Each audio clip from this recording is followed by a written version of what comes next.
केंद्रीय मंत्री ज्योतिरादित्य सिंधिया शुक्रवार को ग्वालियर पहुंचे तो कार्यकर्ताओं और समर्थकों ने उनका जोरदार स्वागत किया।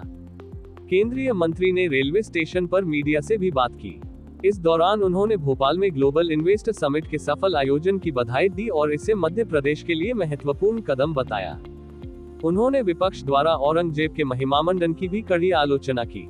सिंधिया ने वर्ल्ड मोबाइल कॉन्फ्रेंस 2025 में शामिल होने और भारत की क्षमता का गुणगान होने पर कहा कि विश्व पटल पर मोबाइल कॉन्फ्रेंस 2025 का आयोजन किया गया। वहां भारत की क्षमता, भारत की प्रतिष्ठा, प्रधानमंत्री नरेंद्र मोदी का व्यक्तित्व को केवल यूरोप के 27 देश में ही नहीं बल्कि विश्व के देशों ने सराहा है। आज सूचना प्रौद्योगिकी क्षेत्र में भारत विश्व का नेतृत्व करने की क्षमता रखता है। ज्योतिरादित्य सिंधिया ने अपने पिता स्व.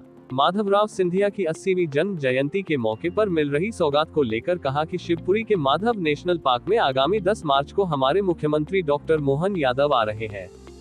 हम ग्वालियर चंबल अंचल में उनका स्वागत करने जा रहे हैं। माधव टाइगर नेशनल पार्क को टाइगर रिजर्व घोषित करने के लिए मैं मुख्यमंत्री जी और केंद्रीय वन मंत्री को दिल की गहराइयों से धन्यवाद देना चाहता हूँ। इस मौके पर एक बाघिन को भी रिलीज किया जाएगा। जो वहां प्रगति और विकास के कार्य होंगे वह नई इबारत उस दिन मुख्यमंत्री जी के द्वारा लिखी जाएगी।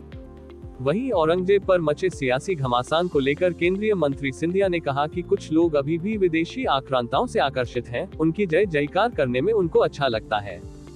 मैं भारत माता का नागरिक हूं, मुझे अपनी भारत माता पर गर्व है। हमारे योद्धाओं पर गर्व है जिन्होंने भारत माता को आजाद करने के लिए जीवन का बलिदान किया। केवल मराठा ही नहीं, चाहे वह आदिवासी समाज के हो, चाहे वह अनेक समाज के हो, सभी ने अपने प्राणों का बलिदान किया। सिंधिया ने आगे कहा कि शिवाजी महाराज मेरे पूर्वजों ने बलिदान किया है। मैं मानता हूं कि भारत का इतिहास, भारत की संस्कृति कोई 200, 400 या 500 साल पुरानी नहीं है, बल्कि हजारों साल पुरानी है।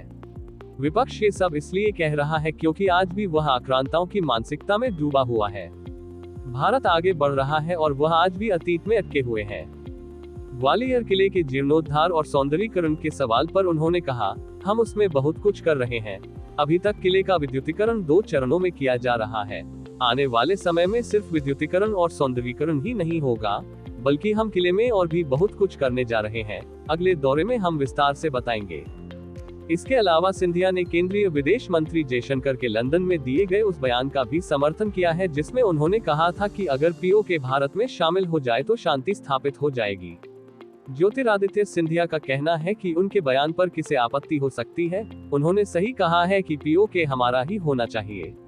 संवाददाता रिपोर्ट, समाचार network Madhyanchal today digital, Gwalior, Madhya Pradesh. Aurangzeb को लेकर सियासत कर रहे हैं, महिमा मंडन कर रहे हैं, मंदिरों का निर्माण कराया था। जीडीपी सबसे अच्छी रही औरंगजेब के समय में। सपा और कांग्रेस औरंगजेब की महिमा मंडन कर रही है। कुछ लोग अभी भी विदेशी आक्रांताओं से आकर्षित हैं और उनके एक तरीके से उनके जय जयकार करने में अभी भी लगे हैं। मैं भारत माता का नागरिक हूँ। मुझे अपनी भारत माता पर गर्व है। हमारे योद्धाओं पर गर्व है जिन्होंने इस भारत माता को आज़ाद करने के लिए अपनी जीवन की बलिदान दी। चाहे वो आदिवासी समाज के हुए हों, चाहे वो अनेक समाज के हों, केवल मराठा समाज नहीं लेकिन अनेक समाज के हों। छत्रपति शिवाजी महाराज और मेरे पूर्वजों ने भी अपनी जीवन की बलिदान दी।